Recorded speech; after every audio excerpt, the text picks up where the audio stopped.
All of you sit down.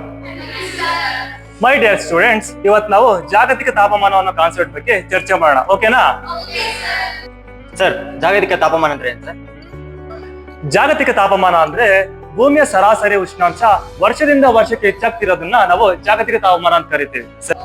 Sir, ಜಾಗತಿಕ ತಾಪಮಾನಕ್ಕೆ ಪ್ರಮುಖ ಕಾರಣಗಳೇನೇನು ಸರ್? ಕಲ್ಲಿದ್ದಲು, ಪೆಟ್ರೋಲ್, ಡೀಸೆಲ್ ಸುಡುವುದರಿಂದ ಗಾಳಿಯಲ್ಲಿ ಕಾರ್ಬನ್ ಡೈಆಕ್ಸೈಡ್ ಮತ್ತೆ ಹಸಿರು ಮನೆ ಅನಿಲಗಳು ಹೆಚ್ಚಾಗಿ ಉಂಟಾಗುತ್ತೆ. ಮತ್ತೆ ಅರಣ್ಯ ನಾಶವು ಸಹ ಇದಕ್ಕೆ ಪ್ರಮುಖ ಕಾರಣ ಅಂತ ಹೇಳ್ಬಹುದು.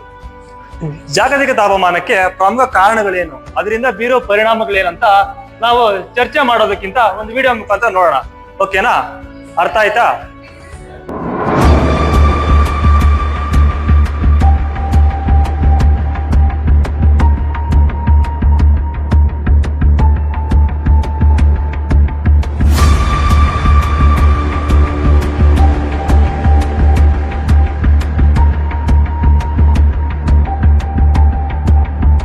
ವಿಡಿಯೋದಲ್ಲಿ ನೋಡೋದ ಹಾಗೆ ಅತಿಯಾದ ಪೆಟ್ರೋಲ್ ಸುಡುವುದು, ಕಾರ್ಖಾನೆಗಳಿಂದ ಬರುವ ಹೊಗೆ, ವಾಹನಗಳಿಂದ ಬರುವ ಹೊಗೆ ಜಾಗತಿಕ ತಾಪಮಾನಕ್ಕೆ ಪ್ರಮುಖ ಕಾರಣ ಅಂತ ನಾವು ಹೇಳ್ಬಹುದು. ಇದರಿಂದ ಹಲವಾರು ರೋಗಗಳು ಮತ್ತೆ ಓಜೋನ್ ಪದರ ನಾಶ ಆಗೋದನ್ನ ನಾವು ಕಾಣ್ತೀವಿ. ಅರ್ಥ ಆಯ್ತಾ?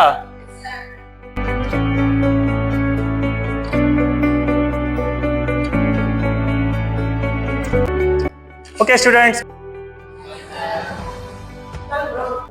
ಈ ಭೂಮಿ ನಮ್ಮ ಏಕೈಕ ಮನೆ. ಶುದ್ಧವಾದ ಗಾಳಿ, ನೀರು, ಆಹಾರ ನಮಗೆ ಭೂಮಿ ಉಡುಗೊರೆಯಾಗಿ ನೀಡಿದೆ. ಆದರೆ ಈ ಮಾನವರ ದುರಾಸೆಯಿಂದ ಈ ಭೂಮಿ ತುಂಬಾ ಅಪಾಯದಲ್ಲಿದೆ. ಇದಕ್ಕೆ ಕಾರಣ ಈ ಜಾಗತಿಕ ತಾಪಮಾನ.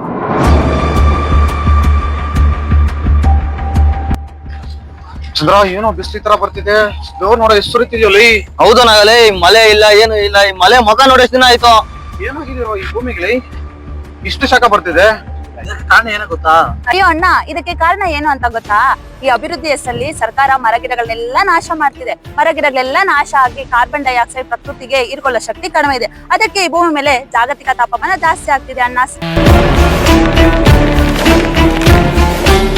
ಹೌದಾ ಅಕ್ಕ? ಮಚಾ, ಮೊನ್ನೆ ನಾವು ಬೆಂಗಳೂರಿಗೆ ಹೋಗಿದ್ವಿ. ಅಲ್ಲಿ ಅವತ್ತು ಫುಲ್ ಟ್ರಾಫಿಕ್ ಅಪ್ಪ. ಹೌದಾ? ಅವತ್ತು ನಾನು ಗಾಡಿ ನಿಲ್ಸಿದ್ರೆ ಅಲ್ಲಿ ಬೈಕು ಮತ್ತು ಕಾರುಗಳಿಂದ ಫುಲ್ಲು ಹೊಗೆ ಬರ್ತಾ ಇತ್ತಪ್ಪ. ಅದರಿಂದ ಪ್ರಕೃತಿ ಎಷ್ಟು ನಾಶ ಆಗ್ತದೆ ಅನ್ನೋ ಗೊತ್ತಿಲ್ಲ. ಮಚ್ಚ, ನನಗೂ ಹಂಗೆ ಅನಿಸ್ತೈತೆ. ಮೊನ್ನೆ ನಮ್ಮ ಅಣ್ಣನ ಕರ್ಕೊಂಡ್ ಬರೋಣ ಅಂತ ಫ್ಯಾಕ್ಟ್ರಿಗೆ ಹೋಗಿದ್ನೆ. ಅಲ್ಲಿ ಬರ್ತಾ ಇರ್ತಕ್ಕಂಥ ಹೊಗೆ ನೋಡ್ಬಿಟ್ರೆ ನನಗೆ ಮೊನ್ನೆ ಸರಳಿದಲ್ಲಿ ನೆನಪು ಬಂತು. ಏನ್ ಮಚ್ಚದ? ಅದೇ ಹಸಿರು ಮನೆ ಅನಿಲಗಳಂತಲ್ಲ, ಅವೆಲ್ಲ ಹೆಚ್ಚಾಗ್ತಿದಾವಂತು ಇದರಿಂದಾನೇ. ನೀವು ಬೆಂಗಳೂರು ಬಗ್ಗೆ ಮಾತಾಡ್ತೀರಿ. ನಮ್ಮೂರು ಚಿಕ್ಕ ಗ್ರಾಮ, ಅಲ್ಲಿ ಹೊಗೆ ಬರ್ತಾ ಇತ್ತು ಕಣೋ. ಹೋಗಿ ನೋಡಿದ್ರೆ ರಾಶಿ ರಾಶಿ ಪ್ಲಾಸ್ಟಿಕ್ ಸುತ್ತಾ ಇದಾರೋ. ನಮ್ಮೂರಲ್ಲೇ ಇಷ್ಟು ಪ್ಲಾಸ್ಟಿಕ್ ಬಿದ್ದೈತಂದ್ರೆ ಬೆಂಗಳೂರು ಅಷ್ಟು ದೊಡ್ಡ ನಗರ ಎಷ್ಟು ಪ್ಲಾಸ್ಟಿಕ್ ಇರ್ಬೋದು? ಅದಕ್ಕೆ ಜಾಗತಿಕ ತಾಪಮಾನ ಹೆಚ್ಚಾಗುತ್ತಿದೆ. ಆದ್ರೆ ನಾವು ಬೆಂಗಳೂರಲ್ಲಿ ಪ್ಲಾಸ್ಟಿಕ್ ಕಡಿಮೆ ಬಳಸುವಂತೆ ಜನರಿಗೆ ಅರಿವು ಮೂಡಿಸ್ಬೇಕು.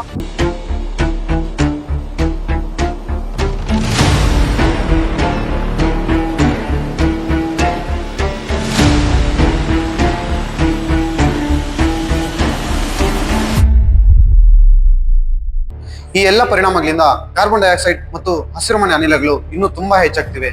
ಇವೆಲ್ಲ ಸೇರಿ ಈ ಭೂಮಿಯ ಉಷ್ಣಾಂಶತೆಯನ್ನು ಹೊರಗಡೆ ಹೋಗೋದಕ್ಕೆ ಬಿಡದೆ ಈ ತಾಪಮಾನ ಇನ್ನೂ ಜಾಸ್ತಿ ಹೆಚ್ಚಾಗ್ತಿದೆ.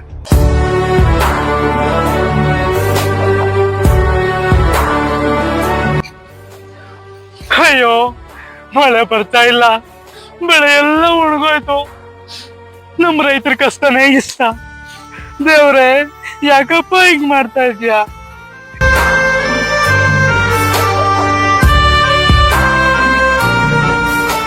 ಈ ಮುಂದೆ ತೋರಿಸುವ ತಪ್ಪುಗಳನ್ನು ಮಾಡುವುದರಿಂದ ಈ ಜಾಗತಿಕ ತಾಪಮಾನ ಹಂತ ಹಂತವಾಗಿ ಹೆಚ್ಚಾಗುತ್ತಾನೆ ಇದೆ.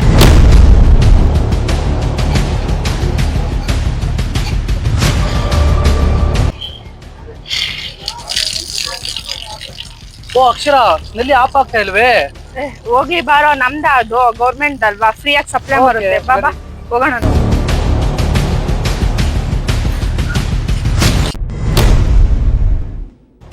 ಅಕ್ಕ, ಚಿಪ್ಸ್ ಒಂದು 3-4 ಕೊಡಿ ಅಕ್ಕ. 3 ಕೊಡಿ ಅಕ್ಕ. 4.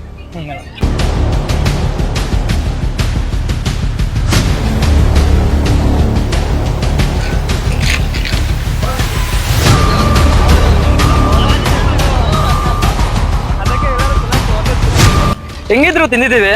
ಈ ಪ್ಲಾಸ್ಟಿಕ್ ಅವ್ರನ್ನ ಎಲ್ಲಿ ಬಿಸಾಕೋಣ? ಎಲ್ಲೋ ನಾವೇ clean ಮಾಡ್ತೀವ ಇಲ್ವಾ?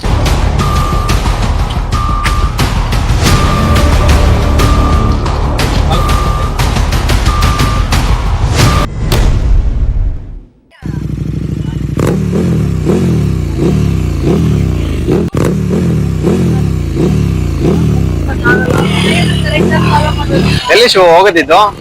ಊರಿಂದ ಬರ್ತಾ ಇದ್ದಾನೋ ಕಾಲೇಜ್ಗೆ. ಗಾಡಿಯ ನಾವಾಗಿಂದ ಸ್ಟಾರ್ಟ್ ಮಾಡಿ ಹಂಗೆ ಬಿಟ್ಟಿದ್ಯಾ? ಪೆಟ್ರೋಲ್ ಎಷ್ಟು ಪೆಟ್ರೋಲ್ ಸುಡ್ತಿದೆ ಗೊತ್ತಾ? ಇದರಿಂದ ಪರಿಸರಕ್ಕೆ ಎಷ್ಟು ಹಾನಿ ಆಗುತ್ತೆ ಗೊತ್ತಾ? ಫುಲ್ ಪೆಟ್ರೋಲ್ ನೋಡು, ಅವಾಗಿಂದ ಪೆಟ್ರೋಲ್ ಸುಡ್ತಾನೆ ಇದೆಯಾ, ಪರಿಸರಕ್ಕೆ ಎಷ್ಟು ಹಾಳಾಗುತ್ತೆ, ಅದರಿಂದ ಬರೋ ಹೊಗೆ ಎಷ್ಟು ಎಫೆಕ್ಟಿವ್ ಗೊತ್ತಾ ನಿನ್ಗೆ? ಏನ್ ಬಿಡೋಣ, ಏನ್ ಗಾಡಿಯಿಂದ ಏನಾಗ್ತದೆ. ಗಾಡಿ ಆಫ್ ಮಾಡ್ಸಿ, ಪರಿಸರ ಎಲ್ಲ ತುಂಬಾ ಹಾಳಾಗುತ್ತೆ. ಗಾಡಿ ಆಫ್ ಮಾಡಿ, ಜಾಸ್ತಿ ಹೊತ್ತು ಈ ತರ ಇಟ್ಕೋಬಾರ್ದು. ಆಯ್ತು ಮನೇಲಿ ಆಯ್ತು. ಆಯ್ಕ ಹ್ಯಾಪಿ ಬರ್ಡೇ. ಥ್ಯಾಂಕ್ ಯು ಪಾ. ಏನಕ್ಕ ಇವತ್ತು ಬರ್ಡೇ ನಿನ್ ಸ್ಪೆಷಲ್ ನಿಮ್ದು? ಫ್ರೆಂಡ್ಸ್ ಎಲ್ಲ ಸೇರಿ ಪಾರ್ಟಿ ಮಾಡ್ಬೇಕಂತ ಅನ್ಕೊಂಡಿದೀವಿ ಶಿವು. ಪಾರ್ಟಿ ಎಲ್ಲ ಮಾಡ್ಬೇಕು, ನಿಮ್ ಬರ್ಡೇಗ್ ಒಂದ್ ಗಿಡನ ಬೆಳೆಸ್ಬೇಕು. ಓ ಒಳ್ಳೆ ಐಡಿಯಾ ಕೊಟ್ಟೆ ಶಿವು. ಪ್ರತಿ ವರ್ಷ ಒಂದೊಂದ್ ಗಿಡವನ್ನು ನೆಡ್ತೀನಿ ಶಿವು. ಅದೇ ತರ ಮಾಡಕ್ಕ ಥ್ಯಾಂಕ್ಸ್ ಅಕ್ಕ. ಎಲ್ಲರೂ ಸೇರಿ ಪ್ರತಿ ವರ್ಷ ಗಿಡಗಳನ್ನು ಬೆಳೆಸೋಣ. ಎಲ್ಲರೂ ಸೇರಿ ಪರಿಸರವನ್ನು ಉಳಿಸೋಣ. ಎಲ್ಲರೂ ಸೇರಿ ಪ್ಲಾಸ್ಟಿಕ್ ಬಳಕೆಯನ್ನು ಕಡಿಮೆ ಮಾಡೋಣ. ನಾವೆಲ್ಲರೂ ಸೇರಿ ಸಾರ್ವಜನಿಕ ಸಾರಿಗೆ ಬಳಸೋಣ. ವಿದ್ಯುತ್ ಮತ್ತು ನೀರನ್ನು ಉಳಿಸೋಣ. ಒಬ್ಬ ವ್ಯಕ್ತಿ ಒಂದು ಗಿಡವನ್ನು ಬೆಳೆಸೋಣ, ಪರಿಸರವನ್ನು ಉಳಿಸೋಣ.